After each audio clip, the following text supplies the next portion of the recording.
Hello, my name is Tucker Johnson, and I am your host today as we experience NIMSY Live, where we talk about the latest and greatest in translation, localization, internationalization, culturalization, and all that fun stuff global companies need to delight their international customers.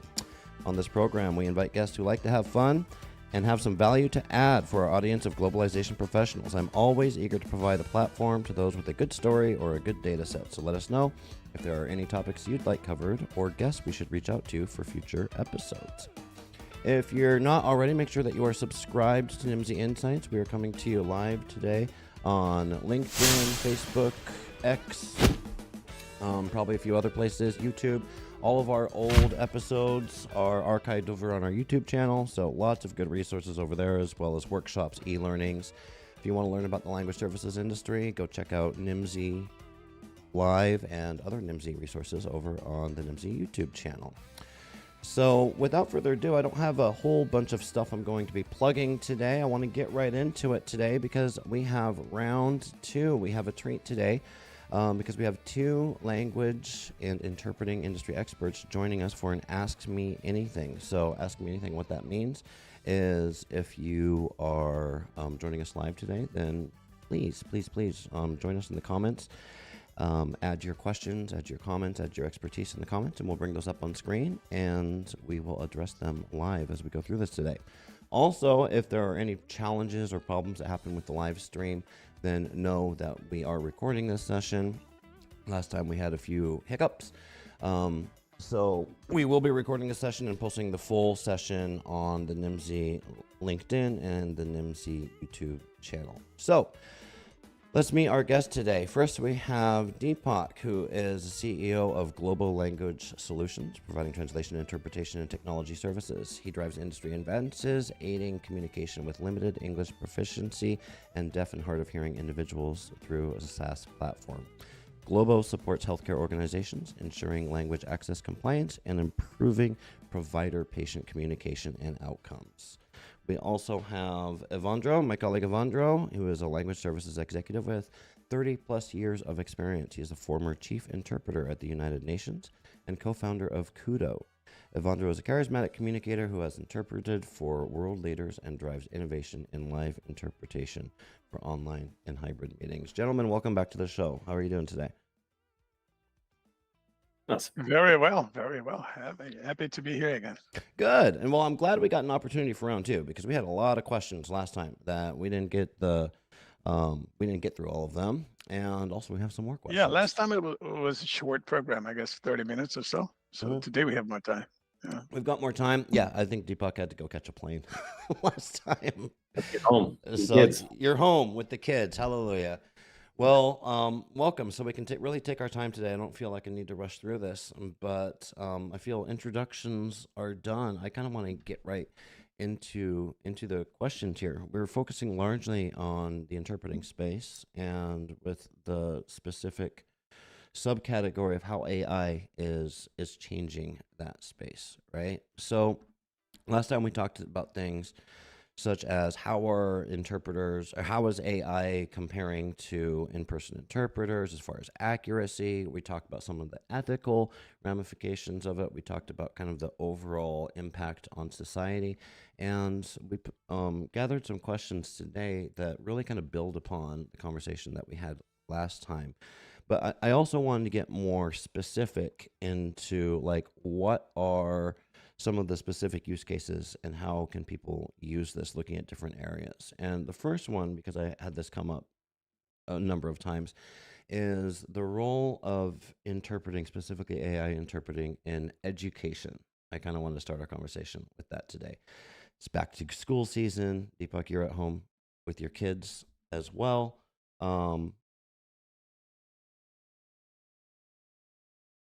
Yeah, and I see that you guys are frozen, so let me see if I can fix that. Off to a good start. 1 second, ladies and gentlemen, technical difficulties. I can see and hear you. Yeah. Oh, you can see and hear me? Yeah, but we can see and hear you, but you're back now. Okay, we're here. All's well. Yeah. So if you could see and hear me, we're talking about education, and maybe I'll turn this over to Dipak. how, because schools, and we're going to talk about other government agencies too in this conversation, schools are required to provide language access to individuals, to students, and to parents as well.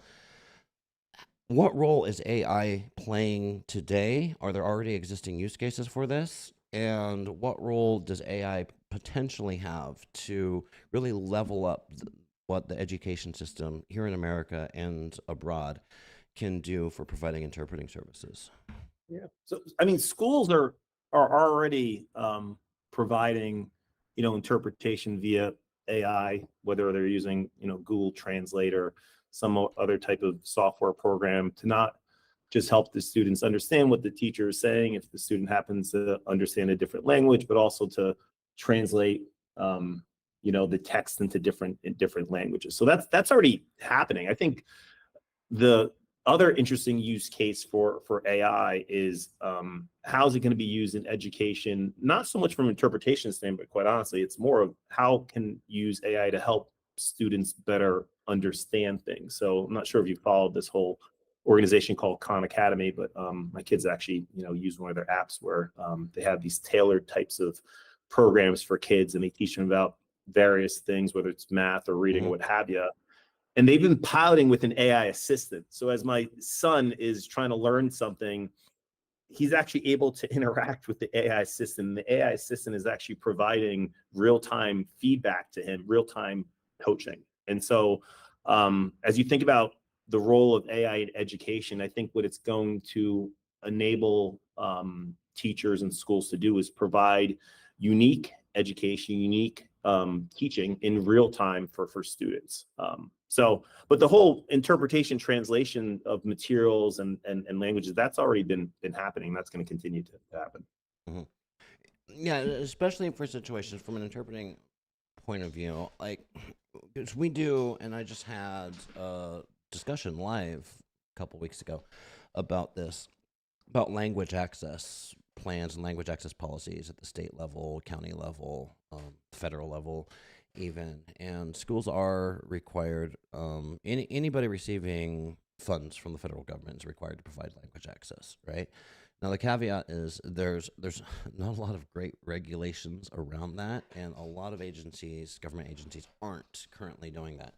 And one thing that we come up over and over again when we're talking to different governments is that they're just machine translating their website and that they're calling it a day with that. And I think that can be I don't want to villainize machine translation, right? But I think there's a lack of knowledge, education, awareness around what machine translation is and what it isn't, what it works for and what it isn't. And with the interpreting space, I think the interpreting space from a technology perspective has kind of just always been following behind the translation space by 5 or 10 years, right? So maybe, Ewandro, you can talk a little bit about what is that gap between what we're seeing with translation versus today, 5 years ago, 10 years ago, versus what we're seeing with interpretation now and into the future. And specifically, what lessons can we learn? What lesson about interpreting? What lessons can we learn from the translation space? Interesting. Well, before I go there, let me say that the impact of AI in education, if there's one thing AI is doing for education, it's making it a lot easier to cheat. Right? for the students, for anybody. So when I look at it, when I think about it, one interesting thing is information is no object anymore, right? So and when you have ChatGPT answering any questions and getting, at your fingertips anything you need in terms of information, what that tells us is that the educational system has to take a very deep and long look at itself and change the way we do business. You can't just build a curriculum based on information. This is available to anybody 24/7. So the new curricula have to be experiential, they have to be something based on how do I transfer authority, how do I mentor people with the information. So in that, when I look at my son, for example, Daniel, who dropped out of school because he just couldn't handle it anymore. He said, listen, everything I see there, I know that and more because I'm exposed to this every day. Right. So and the way they teach it is too slow for me, too old fashioned for me and so on. And that's becoming a trend. to such an extent that the companies don't even look at your, formal education anymore. Then fine, they want to make sure that you went to school, that you had the discipline of going there every day for 4 years and committed to taking a few tests and so on. But they don't really mind whether you went here or there, right? It's more an indirect measure of your commitment, if anything. Now, back to your question regarding, this comparison between translation and interpretation. I think we're not talking apples and apples here. Okay. Translation, the CAT tools, it all started and still is an effort to help translators do better, right? In the beginning, the CAT tools and how it started. So the wave was different from what it is in interpretation. And the mistake I see us making in interpretation is exactly not having that curve. I've been talking over and over about this. I'm starting to sound a broken record, where I say, listen, you can go from A to Z, but you have to go B, C, D, E, F, G. If you want to build something that in the end is going to help everybody, help us all transition and so on. Translation had that. It was the CAT tools. Okay, well, I can make you faster. I can make you less repetitive. I can alleviate some of your burden. But in the interpreting, what we did was, oh, we can do this. Forget the interpreters, forget the in-person. Let's go here, jump, trying to straddle the, years and decades of experience in a beat, right? And that doesn't work because it creates a bad rap for the AI systems. Oh, you see, this is ridiculous. The accuracy is not there. So we're too quick to judge a quality that we think is not good enough, not high enough. But it also alienates everybody else along the process that could and should play a part in it. We need the interpreters to follow this along. We need the interpreters to tell us how this can be made better and how it can be applied to the things that interpreters don't even want to do. Right? I don't want to be sitting, and I talked about that last time, I don't want to be sitting at a UN meeting repeating, Colombia has the floor. How does Colombia vote? Colombia votes yes. Yeah, I could be out, having having a snack or something, and I come back when AI is done with that. So what I think is, again, I insist on that, what I think is a new perspective. The machines are going to do a lot more than they do today, and they're going to get better and better. Will they replace us? Yes, if we don't slow it down to the extent needed for us to jump in and say, okay, let's hold your hand and see how it goes. Yeah. Right? If we wait for too long, then it's too late. And Tucker, to your point, there's more translation happening in education than interpretation. And part of that reason is a cost factor, right? I mean, schools only have so much budget. So to be able to provide interpreters for multiple different languages in real time, there's a cost element to this. And that's right. Honestly what's driving a lot of this excitement about AI, this whole belief that we can use technology to provide interpretation in situations where it was too expensive to provide it historically. Now there's a big discussion, and Ewandro and I talk about this all the time, around accuracy. How good is enough when you think about accuracy? Because right now you have a world where you have students that might speak a language, and they might get the materials translated in their language. But when the professor is talking to them about that topic, they don't understand what they're saying because there's no interpretation being provided. They're not able to have a discussion with the professor because there's no interpretation being provided. So there's nothing happening. Right. The question is that better than using AI for interpretation where the accuracy might not be 100% perfect, right? That's sort of the discussion we need to have in some of these use cases. And it's kind of a judgment call, right? It's something that's really hard to codify. But when we're talking about things like the education system or government agencies, then, judgment, I don't like to leave judgment calls up to politicians. Usually you want some regulations and some guidelines, some guide rails there around that. So I think that what comes down to it. And we were talking a lot about regulatory stuff, like before we came on live. I was eavesdropping to you guys chit-chatting about the different regulations that are coming out about AI. And I want to talk about that. But before we get into it, we have a question I wanted to bring up here. Tucker, before you go, just a provocative comment here. Who do you leave quality assessments to? That's another question, because if you leave it up to the linguists, then it opens up another can of worms. Because again, linguists, and I'm one of them, we want it perfect. We want it Yep. to, stellar, everything is shiny and everything is good. Do clients want that? Do clients need that? What is good enough, right? Well, So yeah, perfect is the enemy of good enough is one of the mantras I live by, right? If everything needs to be perfect, then sometimes that prevents things from getting done, period. And you're absolutely right. Linguists, if I tell someone, please review, let's just talk about translation. Here's a translated document. Please review it and find any mistakes. What they hear is, I need to find mistakes. They will find mistakes. yesterday I published a text here about, saying, it's my column in Multilingual, by the way. First sentence says, AI gets a bad rap. And I spelled rap, R-A-P. A colleague, a linguist, came back and said, by the way, there's a typo in your text. It's not R-A-P, it's R-E-P. I said, well, it turns out it's not. It's R-A-P. It's counterintuitive. But, out of the whole article, that's what caught their eye, right? And for good reason, and well-meaning. And I had a nice conversation with a colleague and so on, and I thanked her. But these are the kinds of debates that you get into if you involve the linguist too soon, too much into the details.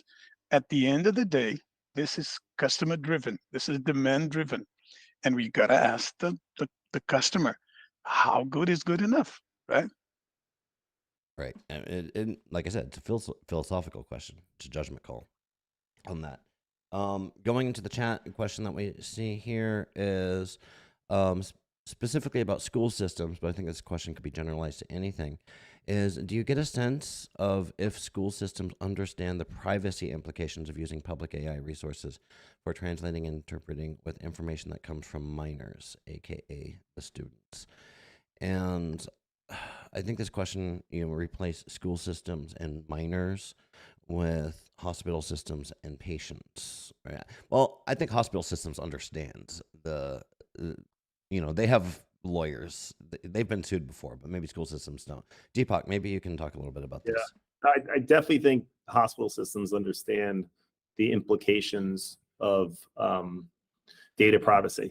I think when you think about it in terms of AI, I think you need to break it up into two buckets. One is what data is being used to train the actual AI tool?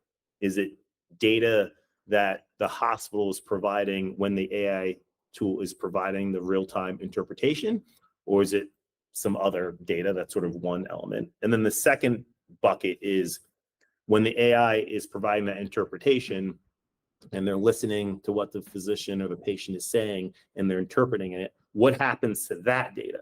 Is it being used again to feed the AI and make it smarter? Is it being erased and nothing's happened to it? So I think you have to think about it into two buckets. And that second bucket is kind of interesting because then you have to compare it into today's world, which in today's world, you have a person, a live person that's actually hearing the whole conversation. And in that world, that person could be recording that whole conversation. So it's not like the current world is safe from data privacy issues as well. We have data privacy issues. One would argue that removing the person makes it a little bit more private because it's only a conversation between the two people. But the question comes, what happens to that actual data that is being used to train the interpreter? And then what happens with that data that the interpreter uses when they're actually doing the interpretation? It's a complicated question. Yeah, it certainly is. Ewandro. I'm concerned here whether I'm going to get a package of anthrax sent to my home address after my last comment. But anyway, yeah. Now, one thing I want to say about interpreters in education is that most interpreters working in education, they are not professional interpreters. They are bilingual staff who are asked to do a task that they are not prepared for, usually. And they grow into it. This is how I became an interpreter. One day, somebody called me into a meeting room, and I sit there, did this and did that. Me, I've never done that. Well, you'll be fine. That's how some of us started. And then I went after an education and all. So many of them will blossom into full-fledged interpreters and will be excellent and so on. Some will struggle. Mm-hmm. But in the beginning, you have, yes, an issue with confidentiality. Yes, sure. and both in the AI world and in the normal interpreting world, as Deepak well pointed out. But you also have the issue of, what about everything else? What about quality? What about the mother saying one thing and the interpreter not getting it because he or she is not an interpreter? So you have a quality issue, a real quality issue in the early stages of an interpreter trying to play that role. That may be a lot more deleterious than the risk of exposing some sometimes benign content Right. to the possibility of having that leaked. So again, I agree with Deepak that we need to be reasonable here as we look at these things. Not to get something that's going to prevent progress from following its course just because, oh, by the way, there's this little thing that we need to look into. It's always been there, and there's a much higher risk of not having enough trained interpreters doing the job for such an important type of encounter. So what AI can do in education more than anything is help train those interpreters. I think AI could be used to come up with automations, better practice, deliberate practice sessions in some way these interpreters can, in a safe environment, try these things out from redacted past recordings that they can use to get better at what they do, try and anticipate what's coming and so on. That's that's something that another bilingual staff cannot do because he or she is busy doing something else. AI is always available to do that. Ewandro, and you talked about trade-offs. I've talked to a couple of hospital systems that have an interesting perspective on privacy related to using an in-person interpreter versus a telephone or video interpreter. And this is just a handful of hospital systems. But their belief is they would prefer to use an interpreter that is not located in the same region or geography because, right, they are listening on a private conversation. So if that interpreter happens to live 4 blocks away from that patient or that clinician, they heard that conversation. So their take is, even though we know in-person interpretation is more effective, better than doing interpretation over the phone or video, they're doing the trade-offs. But there's a privacy thing here, Deepak. Yeah. I'd rather that interpreter be in a different state or a different country so I don't have to risk them running into the patient or the clinician at the grocery store. Absolutely. Yeah, very, very good point. Yeah. Yeah, I think what I'm hearing from this is the popular blog posts topic nowadays is, let's talk about privacy concerns of using AI. Let's talk about quality concerns using AI. But what we need to remember is there are privacy concerns and quality concerns with human interpreters, human translators as well. Like whoever said, I want to get machine translation to human quality translation has a lot more faith in humanity than I do because I've seen some pretty bad human translations, right? What is human parity? What is human quality, right? Yeah, we know there's a range in terms of the quality that a human interpreter could deliver. And the question is, what is acceptable? And we need to all agree on what, or at least the customer needs to have a perspective on what's acceptable. And then the question is, can an AI do it as well or better? Right. And do you accept the trade-off? But you're right. We need to have a standard way of looking at what is acceptable quality before we start making comments that, the AI interpreter is not as good as a human. Right. You can't make that comment unless we agreed upon what is acceptable for quality.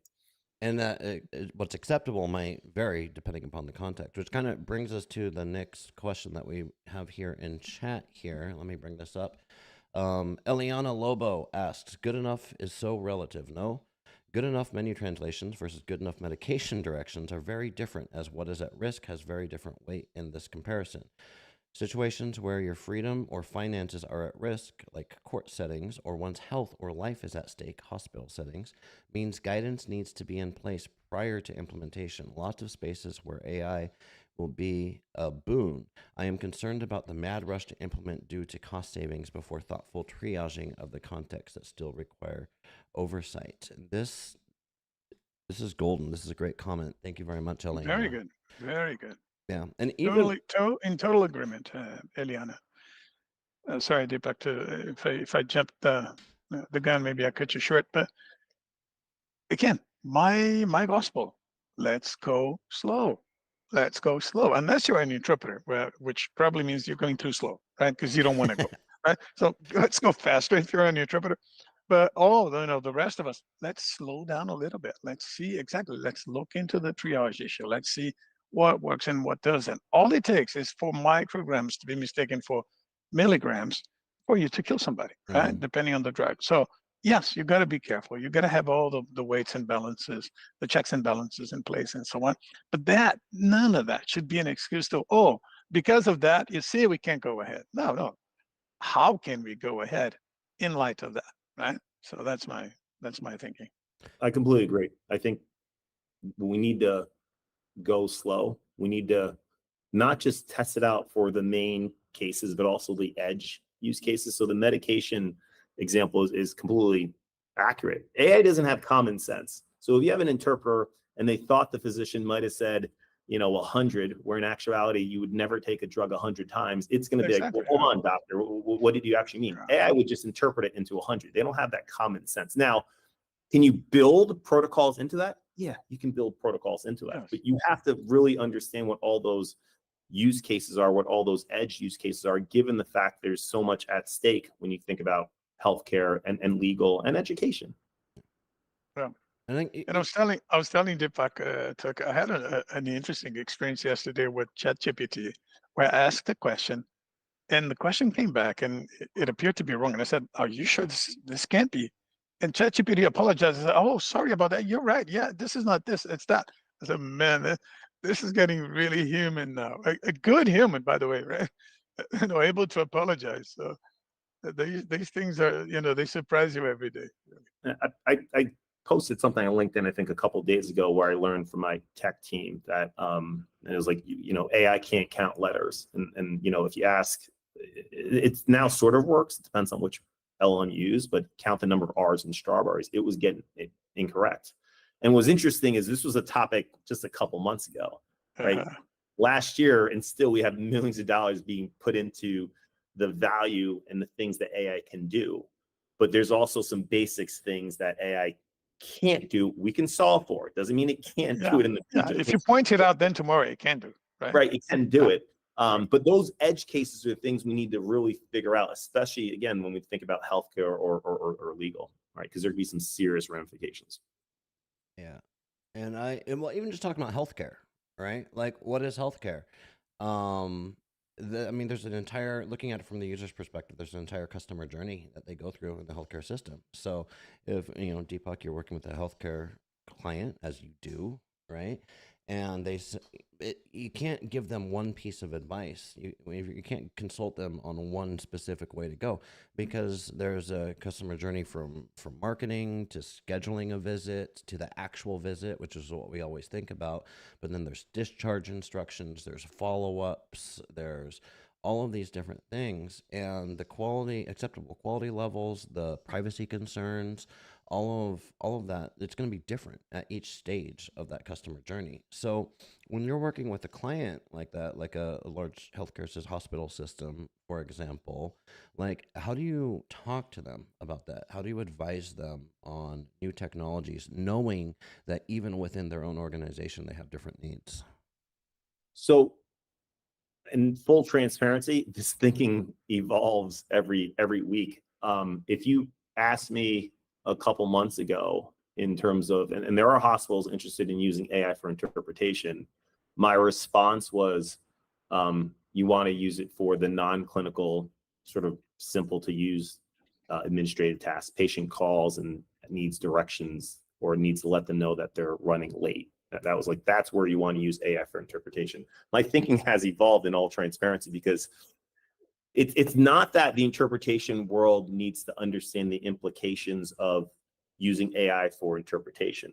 The interpretation world also needs to understand the ramifications that there are companies out there using AI to create agents where you don't need actual interpretation. So I'll give you an example. One of the use cases I would talk about is, well, let's test out AI for when someone's trying to schedule an appointment, right? It's less clinical, it should be safer, less risky.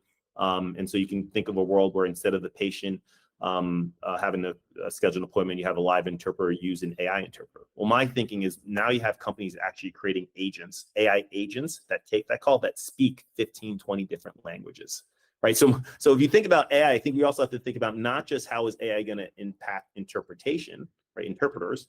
But it's also, how is AI going to impact actual jobs where you have traditionally it was a person that spoke one language. Now I have an AI agent that can speak 15, 20 different languages, which then questions, okay, what's the role of the interpreter in that case? So it's evolving, quite honestly, Tucker, on a monthly basis as I sort of hear about these new innovations happening. Yeah, which is why it's so important to stay on top of it, or at least be partnering with someone that can stay on top of it for you. Right? Hashtag Exactly. follow NIMSY Insights for ongoing updates. Tucker, There's my for plug. example, a different perspective, a different side of it. I'm working with a company that handles exotic languages or indigenous languages and Mayan languages and all. And when the subject of AI came about, the response I got was very strict and very, very direct. And said, no, we don't want to hear about AI, but for a very specific reason. We're talking about communities that have been invisible for too long. So it would be unethical of us to try and impose AI to do the job that a few a handful of individuals today can do, and to serve a community that understands nothing about technology necessarily and so on. So in that domain, AI is going to be not only counterproductive, but it's going to be destructive of everything you're trying to build, all the empowerment that you're trying to create.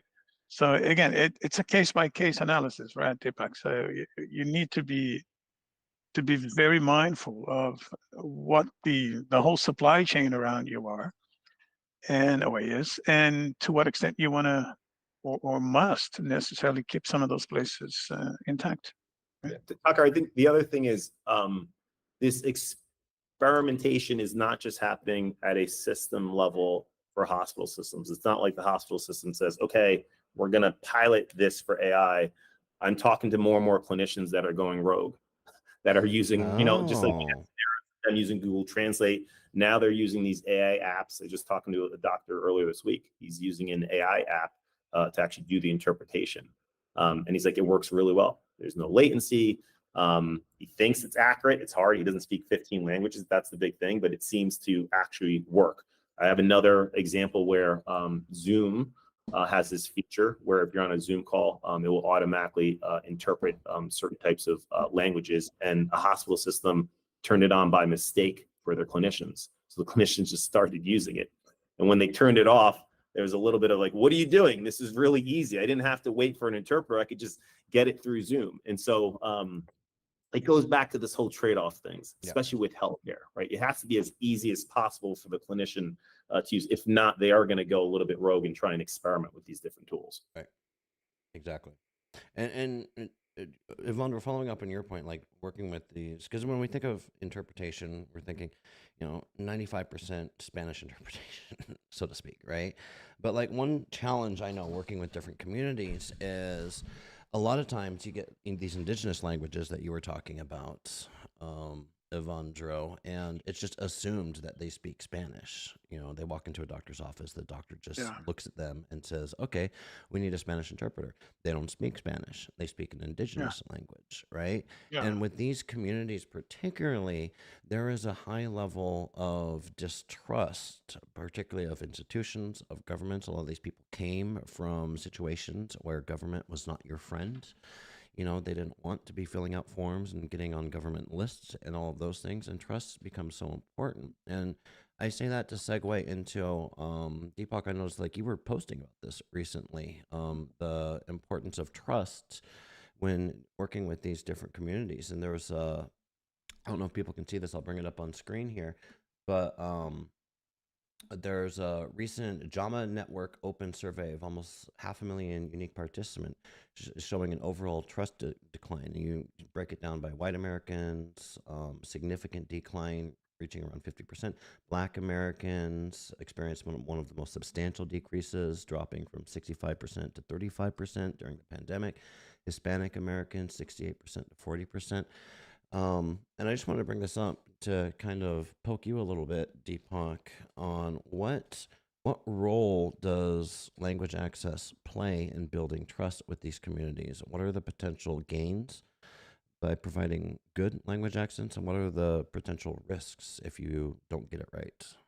Yeah, language access is a basically way of communicating, and communication is a foundational element of trust. If you can't communicate with someone, it's hard to really trust them. And I saw it with my own mom, who, when she was going through some of her healthcare issues, and we did not get an interpreter, we would leave that doctor's appointment, and she'd be like, I don't understand what they're saying. And then right away she'd go call up, our uncles in India to try and actually get real advice in terms of what to do. And so, there's a lot of issues, as you pointed out, historically with some of these communities and the trust they have within our healthcare system. And one of the first steps we need to do is to ensure that we provide them with language services so we can build that foundation of trust. Now, from an AI standpoint, it hits both ways, because if you think about AI is basically trained on historical data. And I've posted about this as well. Well, if you look at historical data, a lot of historical data is based on only certain populations, certain demographics, certain languages, right? And so when you think about the benefits of AI, yes, we're going to use AI because it's going to be cheaper, and we'll be able to provide it during every interaction during the patient journey. Well, that only is going to work for the data we have on certain populations. What about these other languages, these other groups? So I think it goes both ways. I think it could be very beneficial. At the same time, if we don't approach this carefully and make sure that we're really thinking about all the different groups that could benefit from language services, we could be almost increasing health inequities. So. And Tucker, you see, when I was living in California as a student, I needed a car. So I went to different dealerships and so on. And every time I said, I'm Brazilian, by the way, when they asked me, where are you from? I said, well, I'm Brazilian. I either got somebody trying to talk to me in Spanish, Buenos dias, or something else. But the funniest one was this guy who said, oh, Brazil, I got the thing for you. And then he took me to another guy. They whispered to one another and so on. And the guy probably said, well, this guy's from Brazil. Immediately the door opens and the guy goes, aloha, right? Aloha, trying to be very open and very inviting into the conversation and so on. Again, I wanted out. I didn't even want to hear the guy's voice. You see, because it's the same in healthcare, particularly, right? So when you walk into a doctor's office, you want to be seen. You want to be recognized for who you are. You want to be heard and listened to, right? If the first thing they assume about you is that you speak a different language, or that you have, that you have a habit that you don't have, and so on, that already gets everybody, on the wrong foot. So language is a human right indirectly, right? So it's your affirmation of who you are, and it gives you the ability to express yourself and your feelings and so on. Having that recognized, having that within reach, so that you can really express yourself and not come across as someone who's even unintelligent sometimes, right? Because if you don't understand what the person is trying to say, it's about the person that are totally wrong, often totally wrong. Right? So language is a big part of that. Whether that's going to come through a human interpreter, ideally in a healthcare setting of that nature, or through AI, is immaterial, at least if the system can recognize, listen, let me get you a system that will help us communicate, and that you make the choices that inform the system what language it should be prepared to handle. Then it already shows that, I'm with you. I want to recognize you for who you are. Here's a menu of options that you can choose from that's going to get us all on the right foot starting this conversation, rather than make assumptions and say aloha, right? So Ewandro, I'll put you on the spot here, because we know that there are times in the patient journey where the patient is not getting an interpreter because there's no on-site interpreters available, or maybe the video interpreter is not available, or the person on the phone is not available. And so when we talk about trust, because we all agree that, language services is a foundational element for trust, the question I have is, if in that situation you do use some sort of AI to do interpretation, it might not have the same empathy as a live interpreter. It might not be as accurate as the best interpreter out there. But your scenario is you use an AI interpreter, or the clinician just tries to talk to the right patient. What is a better scenario here? Because I do think it's all about trade-offs. Again, the scenario I am alluding to is, I walk into the office, the doctor looks at me, and he can make two things. He can do one of two things. He can make assumptions about who I am and say aloha and be totally off, or he can say, I don't know. I probably don't speak this guy's language. So, and then try to will in a system that helps us get the conversation started, and start by saying, listen, I don't have an interpreter handy. This is a new system that we are relying on and so on, because I need to understand who you are. I need to understand your needs, and I need to understand, I see you, I hear you, right? Help me work through this machine so that we can get to a conversation where the first thing you're hearing from me is that I want to help you. I want to get it right. I want to help you get to where you need to go.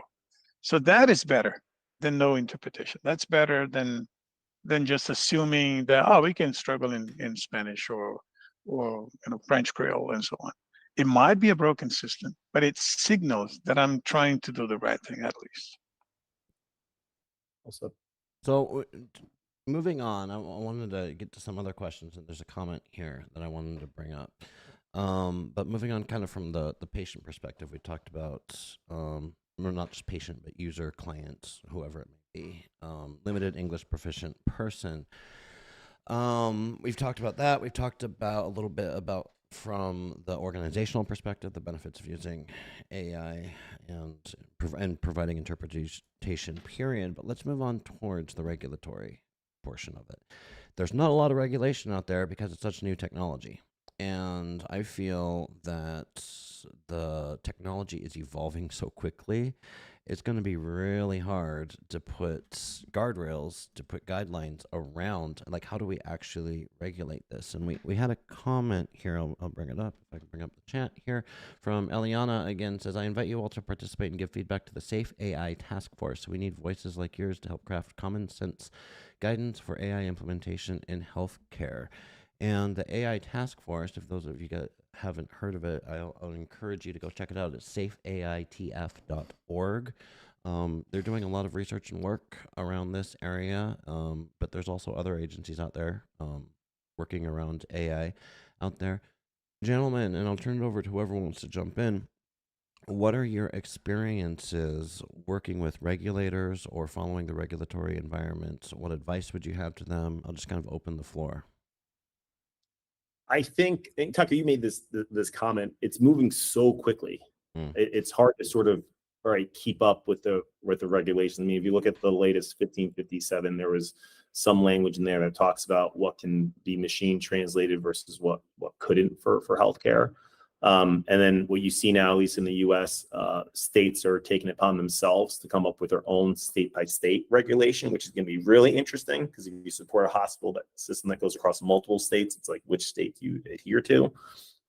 So I think they're trying to play a little bit of catch up here. I do think that it is incumbent on our industry, the language services industry, to help dictate and have a perspective in terms of what would be the safest use of AI. I don't think the perspective should be no AI, because I think that doesn't make sense, right? And so as we come up with these perspectives, however, I do think, especially in healthcare, you got to think about at least two different, if not three different stakeholders here. Obviously, you have the interpreter and the implications AI is going to have in the world of interpretation. You have the patient and family that at the end of the day, we're trying to figure out how do we build more trust and get them what they need. Then you also have the clinician. And I do think we need to spend more time talking to the actual hospital systems and clinicians to understand what AI solution, what approach AI would make the most sense from their end, because they're also facing their own issues and their challenges. They're also faced with their own cost constraints. They're also faced in terms of trying to figure out how do we use AI for other parts of my job. So as we think about our perspective for safe AI and how do we use AI in the world of language services, I do think it needs to come from all of those stakeholders. Totally agree. And again, what we also need is to develop new, I was going to say regulations, but talking more about ISO norms and so on, that understand that this is a new thing, right? It can't just try to apply whatever went for human interpretation, for example, to AI interpreting. And we saw a lot of that happen back in the days of RSI. The world, came to a halt, and we needed RSI, and there was so many things getting in the way because of regulations that were in place. Oh, you cannot, work with an interpreter who's not here, or many demands that were imposed on the system that were absolutely some things you just couldn't meet, right? And the situation was such that a new system was required. So as soon as these things start to get traction, as AI is doing, is when more and more needs to be done specifically into the realm of AI, looking into, okay, how can we create a new norm that actually grows in time as fast as the very system is growing, so that we're not stuck when we need to use it and having to deal with a lot of paperwork, with a lot of red tape when an urgent response is needed. That was the case with the COVID, and we wasted a lot of time on that. The other thing, just Tucker, to weigh in here is when you think about regulations, a lot of the government regulations is going to be around safety with AI. And if you think about safety and AI for medical interpretation, I sound like a broken record. It's all about quality, how accurate it is. So one of the things I really think we need to do as an industry is establish quality. So when you think about quality and accuracy as it relates to medical interpretation, what does that mean? What is the methodology? How many times are we going to assess quality? What does good look like versus acceptable, right? I think we need to have a perspective that we need most, if not every healthcare institution to adopt, so that we're all comparing apples to apples when we're saying, okay, should we use AI? Okay, well, is AI as accurate as it needs to be? That's missing from this industry. We need an acceptable standard of assessing quality and accuracy for medical interpretation that all, if not most, hospital systems adopt. Dipak, let me challenge you on that. I agree with you that we need quality standards for AI. But do we have the other apple to compare to? Have we done this for human interpreters? Have we set those standards for what quality is for human interpretation? These are also a bit flex, right? We take for granted that, humans by now know what they're doing and so on, and quality is supposed to be good. But at the end of the day, it's different people judging the quality from where they stand with whatever limited resources they have. So perhaps we need to, reassess the whole way in which we go about determining what quality and interpretation is in the first place for humans and machines alike before we can have that conversation, right?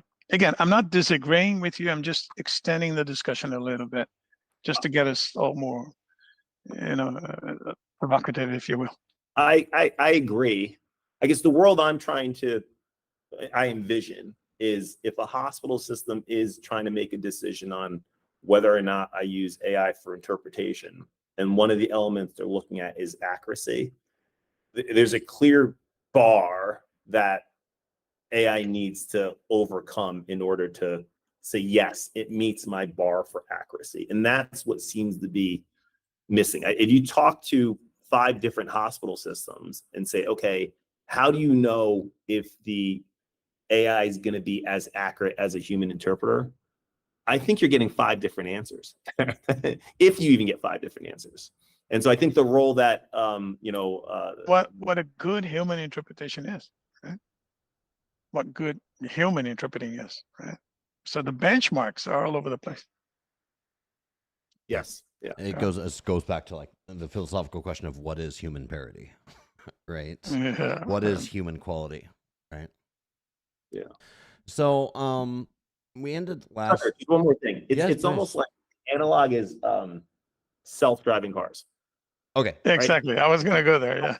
Yeah. Self-driving cars. Self-driving cars can't drive well. There's no way they can drive well. I can't. I'm not going to jump in a car. In fact, the last time we had this this webinar, I was flying from San Francisco. It was the first time I took a Waymo, complete self-driving car through the streets of San Francisco. Really? It was awesome. I mean, it navigated traffic. I felt completely safe. At the time, I didn't really want to talk to anyone, so I didn't have to talk to a driver. It even knew things like it was dropping me off at a restaurant in an alleyway, and it knew not to go into the alleyway because there was a car that was actually stuck there, right? But when you think about sort of how good is good enough for human parity, Well, one could argue, and you see the research studies out there, that self-driving cars are as good, if not better, than human drivers. And if the world only had self-driving cars, there would be a lot less accidents out there, right? So there's a lot of analogs between the world of self-driving cars and education that we can learn from. The other point is self-driving cars. We've been on this journey for at least a decade now. Yeah. Right. And it's finally starting to come with medical interpretation. Tucker, you made this point. Things are advancing so quickly. I mean, I talk about Google Translate all the time, but it wasn't until the last 12 months that I'm now starting to actually see people create these apps that clinicians are using. So the pace of change is happening so quickly. I think there's things we can learn from the whole self-driving car, scenario. Well, definitely less accidents and less road rage, right? Because I'm assuming it didn't yell at anybody, didn't give anybody the finger. So it's a safer ride from that perspective as well, right? You have to pay extra for that feature. It's yeah. It's the DLC package. Well, moving from that analogy, I mean, self-driving car, there's a big hardware component. I wanted to talk a little bit because we're talking about AI, we're talking about software a lot, but also, there's a lot of advances happening with hardware and devices nowadays. We all have, the entirety of human knowledge in our pocket, in our cell phone. And Ewandro, I noticed you just recently published an article about portable equipment for the interpreting space, and how equipment hasn't improved. You don't need to have all of this, heavy, expensive equipment that you lug with you to all of your assignments anymore. But also, what I wanted to talk about is the ability of patients, of users, of clients, customers to self-serve their own translations. You mentioned that doctors were going rogue, Dipak, and finding their own solutions. Well, limited English proficient folks here in the U.S. are also going rogue. They're downloading interpretation and translation devices onto their phone and using those. And I just wanted to see if you guys had any comment on, is this a good thing that people are doing this? Is it working? How do we see that happening if in 20 years from now, when everyone has a translation app on their phone, do doctors even need to provide interpretation anymore? So it's a good question. Is it a good thing? I think it depends on the scenario. So if you ask that patient that decided to use Google Translate to interact with a clinician because they did not get an interpreter, I think that patient would say, yeah, this was a good thing because I was able to understand at least something the clinician said versus a world that had nothing. And same thing if you talk to some of those clinicians where they're working at hospital systems where they don't have access to interpret quick enough, they'd say, this is better than nothing, Tucker. So from that standpoint, I think it's a good thing. From a device standpoint, I'll just give you, we know one of the elements of interpretation is providing interpretation via video. And the way that happens is these hospital systems have an iPad on a cart they wheel around. Right. And usually that device is only dedicated to video interpretation. That's absolutely silly. 10 years from now, we're still relying on an iPad on wheels to do interpretation. That makes zero sense. So I think more experimentation on the hardware side. And I do think there'll be a world, and Ewandro, I'd love for you to weigh on this, where there's more simultaneous interpretation, where it's not like the clinician says something, the interpreter says something, patient says something. In a perfect world, as the clinician is talking, the patient is truly understanding. So the meeting is shorter, right? The interaction is shorter, which is better for the patient, better for the clinician, better for everyone. Yeah. How close are we to a Babelfish, Ewandro? As close as, that's going to come about as fast as we can solve the latency issue. Because what gets in the way of us communicating one past another is the ability for AI to quickly finish, as quickly as I did, finish that sentence and deliver that in order to allow somebody else to, another part of that technology to listen to what is already being said in return. Currently, when that happens, I'm still busy delivering that package. Don't bother, listening to something. It's just noise at this point. If I hear something on top of that, and then it gets complicated. So I know of companies that are now claiming to have bidirectional AI interpreting ability, simultaneously. I haven't tested it yet. I don't know. I'm a bit skeptical still because I know latency is not there. As we advance on the latency aspect, that's going to become more of a reality. Now, nothing precludes if enough pauses are made, not like in consecutive, but if enough pauses are made, not to have people talk past one another, that's already possible. That the doctor speaks and I'm already get simultaneously, and then it's easier for me to respond, and we can already shorten the duration of the meetings and everything. And again, these are things that are going to change so fast, Tucker, so fast.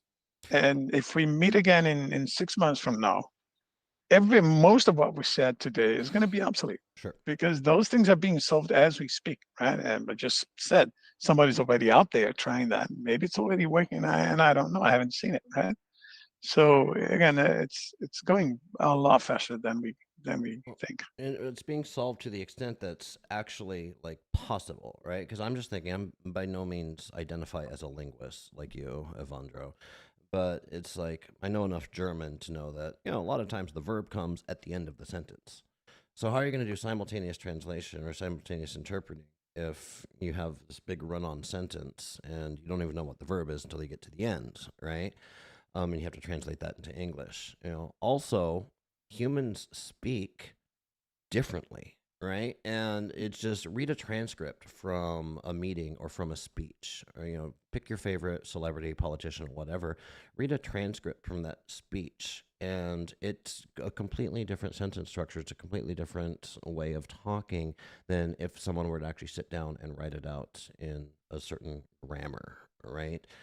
Run-on sentences, you know, starting thoughts and not finishing them, and you know, I don't know that technology will ever be able to figure that kind of stuff out. Am I saying there's not going to be a solution?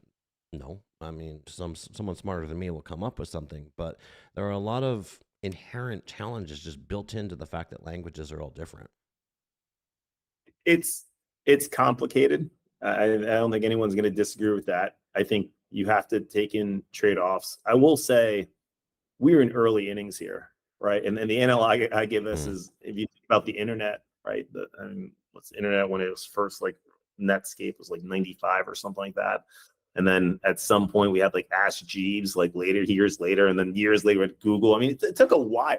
We're in early innings here. We're in the second inning, if that, for LLMs and AI, and look at all the progress that has been made.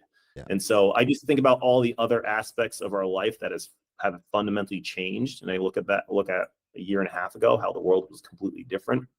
I wouldn't bet against technology not being able to solve these things. I think there's bigger sort of macro questions as a society we need to ask ourselves in terms of empathy and want to communicate with humans, and do we pay a premium for that? But the question of whether or not technology can do these things, I wouldn't bet against it, because we're early innings and the pace is going so quickly. It's going to happen. And Tucker, just we're clear.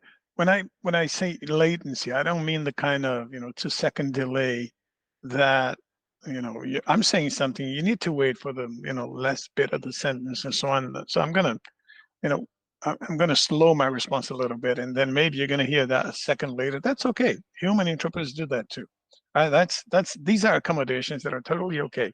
Okay. The problem is, if we've all been through a situation where you're watching a movie with captions, and the captions go like this, and the sentence is long gone, and you're still seeing the characters, compose a phrase that has been said a minute ago, right? So that you can't have, because if somebody wants to respond to that, then it makes it all very artificial. Right? Okay. No, I understand. Thank you for explaining that to me. I get it. So, I mean, I'm with you, Dipak, is there's people much smarter than me working on this, and 5-10 years from now, can technology solve it? The tentative answer is yes. How is it going to solve it? We don't know yet, right? Is kind of where I'm at. And that's an exciting thing, and it's an exciting time to be, not just in the language services industry, but it's an exciting time just to be alive with all of the advancements that are happening. We're out of time. I mean, time flies when you're having fun, right? But gentlemen, any closing thoughts before I wrap us up today? I appreciate, Ewandro, you spending time, and Tucker, you doing this. I do think we need to have more conversations. I think more people need to be involved in the conversations, people, different backgrounds, ethnicities, sex, all that stuff. Yeah. And I do think we need to have a perspective and dictate what role AI wants to play versus having it dictated to us. And there's a lot of companies getting a lot of money to sort of just create this future. What we have is we have the experience, we have the credibility, we have the knowledge to really dictate this is how it should work. And the only way we're going to figure that out is through more conversations like this. So just appreciate your time. Yeah, absolutely. Always a pleasure, Dipak, to see you and have a chance to chat with you.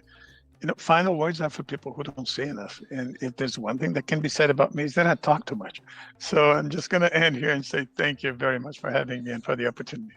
Very nice. All right. Thank you very much. I'll close this up here today. But before I do, go check out helloglobo.com to find out more about what Dipak does over there. Also, follow Dipak on LinkedIn. He's a good follow. And Ewandro is always posting good stuff.